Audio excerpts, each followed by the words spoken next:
Hello, and welcome to this week's Movie Math, where summer 2025, bit of a disappointment for Hollywood. What?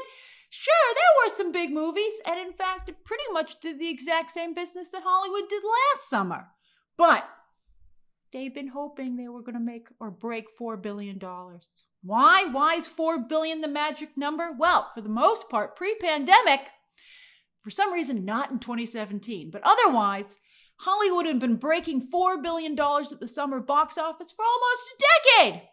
And they did it again just a little bit in 2023, in large part thanks to Barbenheimer. And I gotta tell you, the Barbie half of Barbenheimer don't get no respect. And Barbenheimer wouldn't even exist if not for Barbie, which is the movie that moved on to Oppenheimer's release date to create Barbenheimer. Sure, it was an aggressive move, but everybody benefited. I don't see any Tom Cruise level thanks for saving the movie business, Margot Robbie and Greta Gerwig's way. Do you? Huh? I'm just saying. Yes, I do mention Barbie a lot because the injustice really sticks in my craw. Okay, so we told Hollywood, though, this summer, do not release all of your blockbusters in 1 month, just a couple of weeks apart. We told them! And looky, what happened? What advice, besides the obvious, would you give Hollywood? I know some of you have, let's put it this way. What constructive advice would you give Hollywood for summer 2026? All right, so also, I would like to add that this is probably the worst August I've ever seen in my time covering Hollywood. What a stinker of a month. Sure, Weapons made some noise, but there has been no huge August movie. No big show even on streaming. And because D23 Expo is every other year, they should really change the title for Destination D23 because there's so much confusion among fans. Although some people, I think, encourage that confusion for clickbait. But anyway, there was not even a D23 Expo this August. So just really a big nothing burger, man. And nobody wants to take a bite of a nothing burger. What are you serving at your barbecue this August, Hollywood? Nothing burgers. So how bad is it? Well, the 50th anniversary re-release of Jaws in IMAX and 3D, not in IMAX 3D, but you could see it in IMAX or you could see it in 3D, came in second, beating out the weekend's 2 new releases from studios. Now, to be fair, Jaws is an incredible film. And I'm very happy that perhaps more people are discovering it for the first time. Did you see Jaws this weekend? Did you see it for the first time? This is a safe space. You can tell us. Or did you see it yet again? I've watched it so many times. But it bothers me that so many people aren't interested in classic film. It used to just be that people weren't interested in black and white film, but now they don't watch any old movies, which I find very frustrating. But old movies, back when they were really good, they're definitely having a moment at the multiplex. And, we discussed last week about movie subscription services driving a lot of traffic. I think they help these old movies because it doesn't cost you anything to go and see them. It's just another excuse to use your membership and sit in a premium theater like IMAX or Dolby. For instance, this Halloween, Back to the Future, for its 40th anniversary, is getting re-released in theaters, including on IMAX. And I bet that does really well. By the way, did some of you not see Back to the Future either? Again, it's a safe space. What's your favorite Back to the Future movie? Of course, the first one is fantastic, but I really like the third, even though sometimes it gets, a little disparaging comments about it. All right, so I've been rewatching some classic films in theaters myself over the past year or so. I saw Young Frankenstein and Rear Window at Netflix's Paris Theater, by the way. They got to fill it with something, and they don't want to release any competing films, so they release a lot of classic movies there when they're not playing their own films. And they do a great job, very good curation there.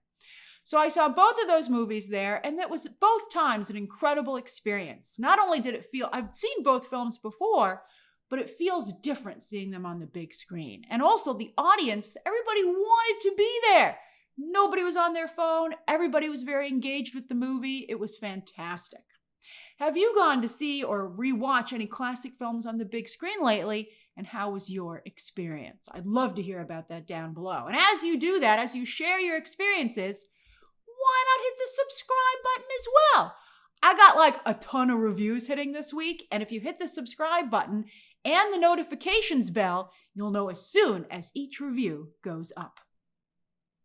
All right, so since it's the end of the summer, first we're going to take a look at this weekend's top 10, but then we're going to take a look at the top 10 for the year so far. Lots to discuss there. But as I said, first up, this weekend. Now, K-pop Demon Hunters was a one-weekend-only sing-along extravaganza. So with that in the rearview mirror, Weapons reclaimed the top spot in its fourth weekend. Made for just $38 million, it's now made almost $200 million more than that. That is indeed very impressive. But nobody is talking about this movie anymore. I'm sure some of you will be like, my friends and I are still talking about it. Well, good for you.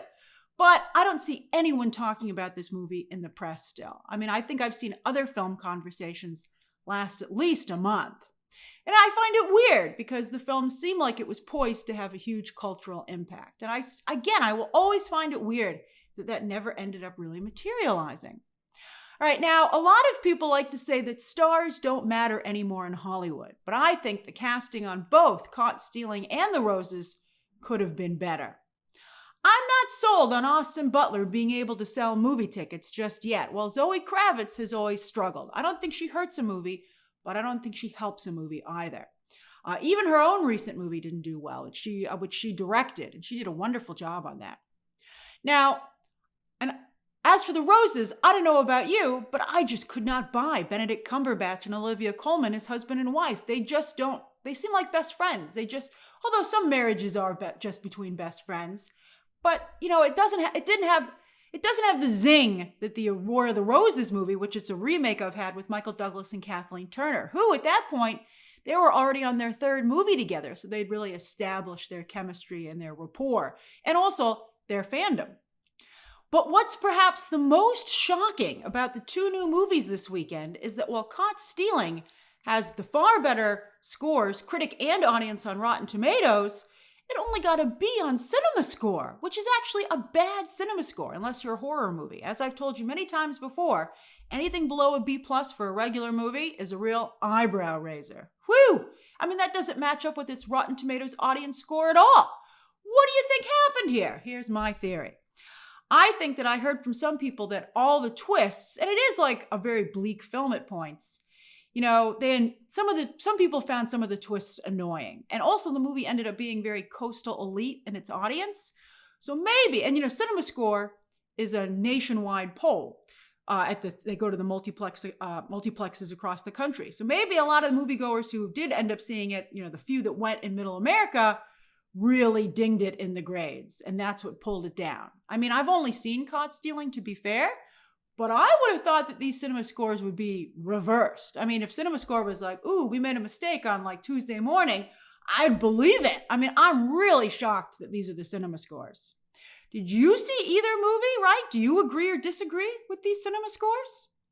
A CinemaScore is really off its game. Like, it used to be like really reliable, and now movies get A's and still don't do well, and now what's going on here? Again, I might blame the continued fracturing of audiences, which is really a problem for Hollywood. Everybody used to be on the same page because there was only like a couple of pages to be on. All right, so I think both these movies should do most of their business on digital and streaming. But again, since both of them, by the way, ended up being coastal elite films for New York and Los Angeles, who knows how they'll do on digital? Hollywood this weekend really only made movies for itself. And yes, Fantastic Four and Superman are both still in the top 10. Superman's on digital, Fantastic Four, not yet. Fantastic Four has broken into the 500 million range, huzzah! While Superman has slowed down significantly and isn't much further past 600 million than it was last weekend, but is still 100 million ahead of Fantastic Four. What do you have to say about that? Okay, now let's take a look at the 2025 overall worldwide box office so far. And so far, Hollywood has only been able to put out $1 billion movie, Lilo and Stitch. I'm talking about just Hollywood films here. I don't know if I trust those Chinese box office numbers. So if some of you want to trust them, that's fine, but I'm a little skeptical. But anyway, I don't know. I guess it's, Hollywood was willing to take the 25% of the supposed money that we made there. But Hollywood's relationship with China is not very good right now. All right, so for the past few years, even post-pandemic, Hollywood has still been able to put out $2 billion pictures by this point. But don't count out 2025 just yet, as there are a few billion-dollar contenders still to go, most from Disney, Zootopia 2, and Avatar Fire and Ash. Now, all the talk this year, of course, so far has been about Warner Brothers and what an amazing year they've ended up having. And they do have 3 movies in the worldwide top 10. However, Disney has 4. How did they keep doing it?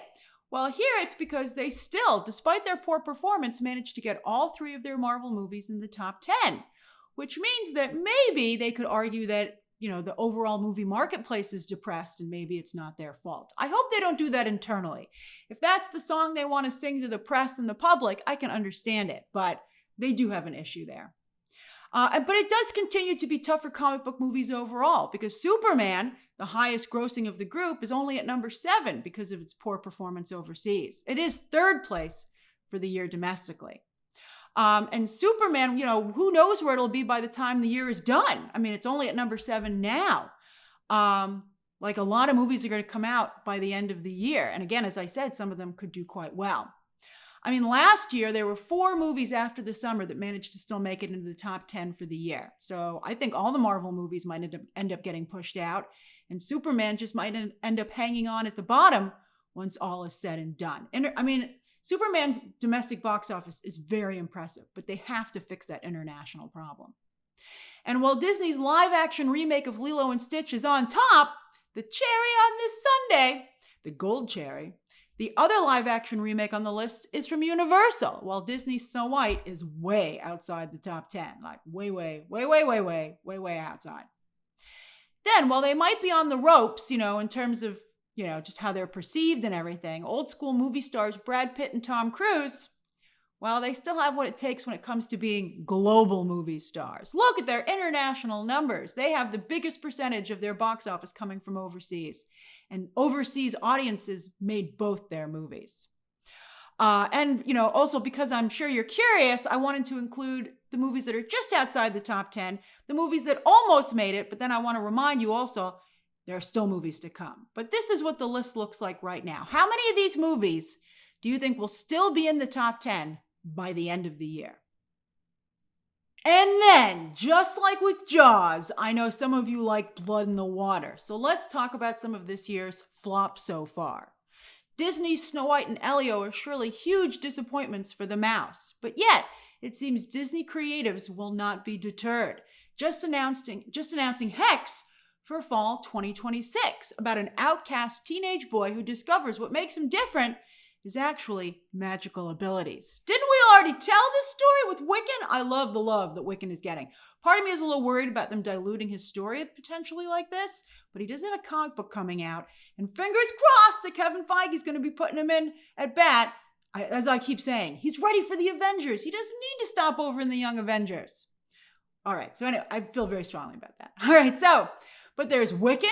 20th Century just signed a deal a few months ago to make a movie called Hex. And now there's this movie. Why is Disney triple dipping? But I think the real question is, I don't think Disney should back away from message. I think, that's an important part of storytelling, period, not just in Hollywood. But Bob Iger has said that they've messed up in the balance between story and message. And so here's hoping they finally get it right, because they've done a lot of damage, Disney and Pixar, by not doing it right. So it's like some kind of the help is the help you don't want. But we'll see. We'll see what the story is. I mean, we don't even know what's going on in Hex. But thankfully, I think there are some really exciting things happening in other spaces with other talent. All right, but so we'll see. But I think it's interesting that Disney, these things are started a long time ago, so who knows? But it's interesting that Disney is, they're going to keep going. And hopefully they get it right. Lionsgate also continues to have a tough time as they try to set the stage for a John Wick franchise post Keanu Reeves. His knees won't last forever. In fact, I think he's already on his, speaking of knees, last legs. But they failed. Ballerina did not do well in theaters, but thankfully it's doing very well on digital. In fact, it's still in the top 10, pretty high up. I really liked Ballerina. I thought it was a great movie. Speaking of franchises, though, Megan 2.0 and Nobody 2, also from the John Wick team, they both bombed after their surprisingly successful breakout first movie. So what a shame they couldn't recapture that same magic.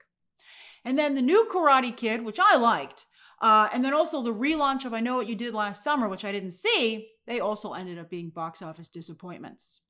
And I guess we gotta include Marvel in here. I mean, they do have 3 movies in the worldwide top 10 for now, but they're way outside their box office average. I mean, they haven't had numbers this low since during the pandemic and back in 2011 when they were just getting started. So, I mean, that's a big yikes. Now let's head over to streaming, starting with Nielsen per usual, this time for late July, early August. I am thrilled to not only see Leanne charting, but on the frickin' overall chart. And that's with half-hour episodes. Some of them in the beginning are only 19 minutes. I can't believe it. Sitcoms can run pretty short when you take out the commercials. They don't feel very short. I love this show. Someone recommended it to me. It's a new sitcom on Netflix from Chuck Lorre, who knows a thing or two about sitcoms. And I'm so glad they recommended it to me. So I'm paying it forward and recommending it to you. I was not familiar with Leanne Morgan's stand-up before this, but she is a gem. And Lori did right by her by surrounding her with some really strong comedic talents. We've got Kristen Johnson. Kristen Johnson's pretty much the co-star. She's so funny. Ryan Stiles from Whose Line Is It Anyway? Tim Daly and Jayma Mays. I mean, this is a great sitcom. And I'm so happy to see these numbers. And I think these numbers represent the quality of the show. I'm so happy it did well. I was really nervous about it. Because particularly since it didn't do well on Netflix's own charts, for the global market. But at least, in the US, it did extremely well. I really want it to get renewed. So please watch it.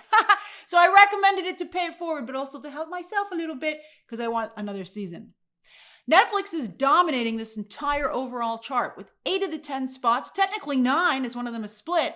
And Disney's only spot, they're the one outlier, but that's with an acquired show. Over on the originals chart, Leanne is here in 3rd place. Renew it! Well, there's no real big breakout show outside of that, although Ballard continues to be a very solid spin-off of Bosch on Prime Video. On the movies chart, it's weird to see My Oxford Year with such a small number here, considering we know it was a big hit for them. Sophia Carson striking once again for Netflix. Although it only debuted on August 1st in the middle of this chart, so maybe its numbers will look better next week. And for all the hate watching, there's War of the Worlds with very mid numbers for Prime Video. So much for the room levels of infamy. So now we move over to Netflix, where just a few days ago, as I tweeted, it became official. K-Pop Demon Hunters is the most watched movie of all time on Netflix, English or non-English language. And that is, I think, due almost entirely to tremendous repeat watchability. That's amazing. It truly is the new Frozen and Encanto and Moana, but not from Disney, which in itself is also amazing. How many times have you watched K-Pop Demon Hunters? Again, I've watched it twice, although with all this talk lately, I've been kind of itching to watch it again, but I have so much other stuff I need to watch for work. But I really loved it. And I'm amazed, I still listen to the soundtrack, and I'm amazed to see it doing better than ever on the music charts. And this is months after its release. I saw some people earlier this week try to dismiss K-pop's accomplishment by saying it's in pretty bad company on Netflix's most watched list. And I'm not going to fight you on that. Some of these movies are bad. Some of them are mediocre. But I want to point out that Netflix releases a new movie pretty much every week. And it's rare that we see one of those movies jump to this list. In fact, I don't believe Happy Gilmore 2 is on here, although I'm just doing that off the top of my head. So, I mean, these movies have, for better or worse, earned their spot on this list. And I think a better, more productive game for you to play is to try and figure out why did these movies and not other bad movies, some of them are very good though, but why did some of these crappy movies still manage to connect with global audiences on this scale? I'll do one for you. So Back in Action, which I would describe as a mediocre movie, but a crowd pleaser, that is on here because it was the return of Cameron Diaz after a very long time. So again, I did the first one, and I'd love for some of you, if you're so inclined, if you want to play, put down below how you would explain, don't be mean, honestly, why do you think some of these movies connected with global audiences? You have some really interesting examples there. All right, so, and while Fantastic Four might be a bit underwhelming at the box office right now, Vanessa Kirby can have a sigh of relief that her Netflix movie is holding up solidly. You know, it's not a big hit, but it's doing pretty well. I think that if I were a producer, that would make me feel a little bit better about hiring her, even though Fantastic Four didn't really materialize with her as one of the leads. But what the heck is Welcome to Sudden Death? Well, I looked it up, and this is an extremely poorly reviewed movie back from during the pandemic in 2020 with Michael Jai White, which Netflix is blowing up in the way that only Netflix can. I mean, Prime Video couldn't do that for War of the Worlds. Then with shows, as Wednesday Season 2 Part 2 is about to drop this coming week, Part 1 is still in first place, and Season 1 is even still up here. But Season 2, by the way, with just 4 episodes, still hasn't been able to crack the all-time chart just yet. And that's done with views, by the way, not minutes. But still, that's interesting. Netflix's new series Hostage is right behind it with a solid debut, but I worry they're cannibalizing the Emmy-nominated The Diplomat, whose 3rd season is coming right around the corner in mid-October. In fact, Netflix must feel so good about The Diplomat Season 3, they've already sent out the screeners this weekend. And I watched mine in 12 hours. Then we close out our look at streaming with digital for Apple's charts with F1. Their F1, that's their movie again, which they've been cheating and promoting it quite a bit on their own streamer here. But it's still number 1. However, Superman, thanks to a price drop, and look, there's crypto there on the artwork, I like that, went back up to number 2, moving ahead of Mission Impossible Final Reckoning. Now, I saw a couple of people try and say, oh, it's a sign of the movie's failure that they dropped the price. But I'm telling you, as I told you many times, Zazie just loves money, and he sees an opportunity to make more. They fell a little bit behind on the chart, price drop it a little bit, shoot back up. So we'll see how much money the movie makes when all is said and done. The information might never be released, but you want them. If you're a DC fan or you're supportive of the Gunverse, you want them to squeeze as much money out of this as they can any way possible. Universal, which pioneered this shorter theatrical window, continues to do quite well here. Look, they've got Jurassic World Rebirth, The Bad Guys 2, and How to Train Your Dragon, the live-action remake, all in the top 10. Then there are horror films Together, and I Know What You Did Last Summer. They're doing some business, which is good, because they didn't do much business in theaters.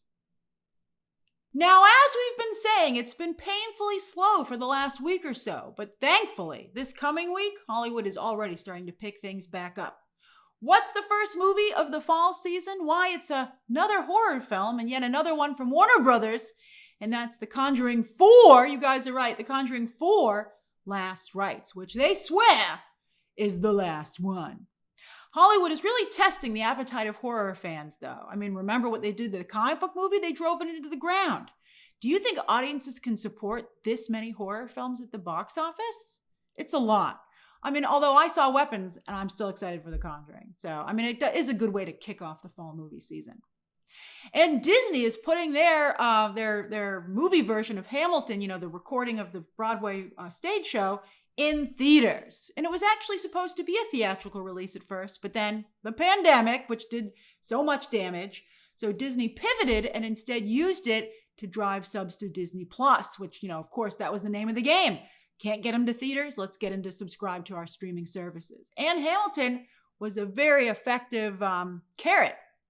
But the flip side of that is that it's been available on Disney Plus now for 5 years. That's a very long time. Although never going to physical media, probably after this theatrical release. And Disney's pretty good at doing ad campaigns around this and, packaging things in a way that make you want to go. So I'm curious to see how this performs. This is the musical's 10th anniversary. And I'm wondering, are any of you planning to see Hamilton in theaters? Even though you could watch it on Disney Plus right now. And some of you, I'm sure, many of you probably saw it live on stage. On the small screen, Lilo and Stitch hits Disney Plus this Wednesday, while Spike Lee and Denzel Washington's new movie hits Apple. It was in theaters briefly, but it hits Apple TV on Friday. Crazy PR campaign for that movie. Denzel Washington, doing a lot of mic drops, one of which was where he said he doesn't watch movies anymore, and he's over the movie business. And it's like, whoa, buddy, I mean, I'm sure a lot of people are agreeing with him, but I wish he would offer a way forward. It's kind of counterproductive for the industry where he has a lot of connections and his sons still work, for instance. I'm sure he's still watching his son's movies, right? All right, then with shows, Wednesday Season 2 Part 2 drops on Wednesday on Netflix, and they sent out these screeners as well. I'm under strict embargo. So all I'll say is I wouldn't sleep on these. I would try to watch them as soon as you can. All right, then, as well as more Beavis and Butthead on Comedy Central, right? And then The Paper will drop all of its episodes. That's the Office spinoff. It'll drop all of its episodes on Peacock on Thursday. Thursday is also the first official game of the football season. Maybe they shouldn't have dropped The Paper on Thursday. But anyway, watch The Paper on Friday. All right, so it's the first football game of the season. And for those of us who aren't huge football fans, I'm trying to get into it. But, of course, that's when a lot of trailers drop. We know there are a lot of night trailers during football season to play during big games. And then, of course, there's the ultimate trailer drop. Well, it's supposed to be. And that's the Super Bowl in February. So that means we're getting close to the Super Bowl. All right, then on Friday, the Great British Baking Show is back. Once again, a weekly release on Netflix. 3 days after each episode airs in the UK. I mean, it is their show. They should get to watch it first. And that's this week's Movie Math. What have you been watching? What do you plan to watch? And what are your thoughts on the 2025 box office so far, the hits and the flops? Share your thoughts down below, subscribe today, and of course, as always, you can check out some more videos right now.